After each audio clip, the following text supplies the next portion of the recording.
आषाढ महिना लागला की घरोघरी तळण सुरू होतं. आता मीही ठरवलं आज तर काहीतरी बनवायचं. तर चला तर मग बनवूया. आता त्यासाठी मी इथे घेतलेल्या आहे हिरव्या मिरच्या, 2 कांदे, लसूण, कढीपत्ता, टोमॅटो, चवीला मीठ, जिरे, इथे तीळ घेतलेले आहेत आणि थोडीशी हळद पण घेतलेली आहे मी.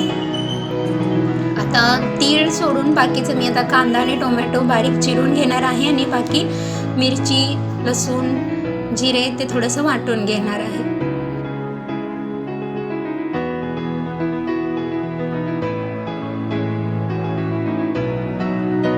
आता मी घेत आहे 1 वाटी ज्वारीचं पीठ, जे मी छान असं चाळून घेणार आहे.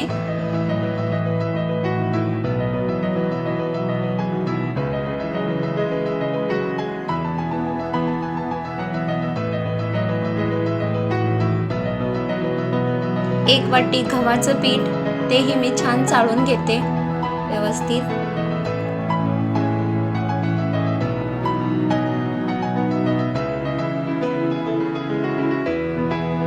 पूर्ण न भरता 1 वाटी बेसनाचं पीठही घेतलेलं आहे मी.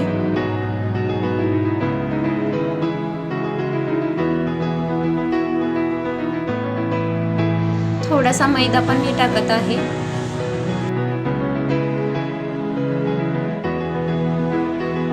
आता मी वाटण मिक्स करणार आहे, जे मी वाटून घेतलं होतं ते.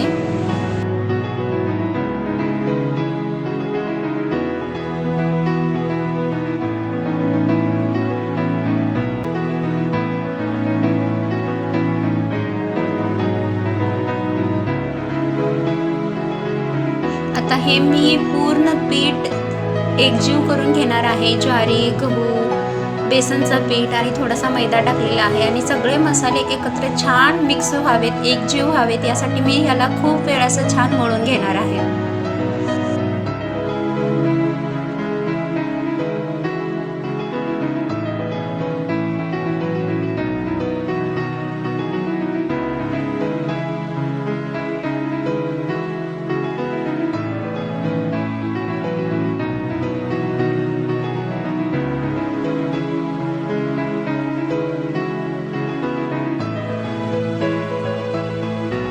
जेवढा जास्त वेळ व्यवस्थित जर पीठ मळलं ना, तर धपाट्याला चवही तशी छान येते. त्यामुळे खूप वेळ असं थोडं थोडं पाणी घालून मी आता हे पीठ छान असं मळून घेणार आहे.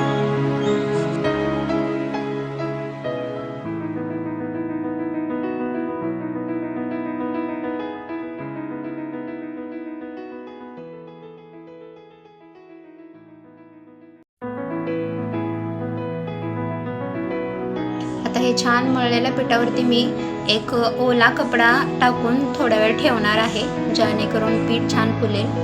चला आता आपण धपाटी करायला सुरुवात करूया. मी इथे एक कपडा पाण्याने ओला करून घेतलेला आहे आणि आता एक छोटासा पिठाचा गोळा घ्यायचा आणि पाणी लावूनच त्याच्यावरती छान असं थापून घ्यायचं. सगळ्या बाजूनी सारखा असा थापला गेला पाहिजे, कुठे जाड कुठे कमी असं नाही झालं पाहिजे. सगळीकडून छान असं पसरवून एकसारखा पसरवून छान गोळा थापून घ्यायचा आहे. त्याला असे होल केलेले आहेत आणि आता आपण तवा गरम व्हायला ठेवला होता, त्याला थोडंसं तेल लावून घेते आणि आपण ह्याच्यावरती आता धपाटे टाकणार आहे. आता हे एका बाजूनी छान भाजून घ्यायचं आहे. पहिले थोडंसं भाजलं की त्याला आपण पलटवून घेऊया. साईडून थोडंसं मी तेल टाकत आहे, जेणेकरून अजून छान ते भाजून निघेल. आणि जर तुम्हाला मऊ लुसलुसीत आवडत असेल तर तसा तुम्ही गॅस बारीक ठेवून भाजू शकता. असं ताट ठेवलं तर तो वाफवला तर अजूनच छान लागतो. त्याला वाफ दिली की आतूनही तो कच्चा राहत नाही. आणि जर तुम्हाला कडक कुरकुरीत आवडत असेल तर गॅस फुल ठेवूनही तुम्ही पलटून भाजू शकता, म्हणजे छान कुरकुरीत होतो. तुम्हाला कसा आवडतो मला नक्की सांगा, मऊ लुसलुसीत की कुरकुरीत. अशाच पद्धतीने मी बाकीचे पण धपाटे तयार करून घेणार आहे. तुम्हाला धपाटा कशासोबत खायला आवडतो, दह्यासोबत की भाजीसोबत की चटणीसोबत, मला कमेंटमध्ये नक्की सांगा. व्हिडिओ आवडल्यास लाईक करा, शेअर करा, कमेंट करा. धन्यवाद.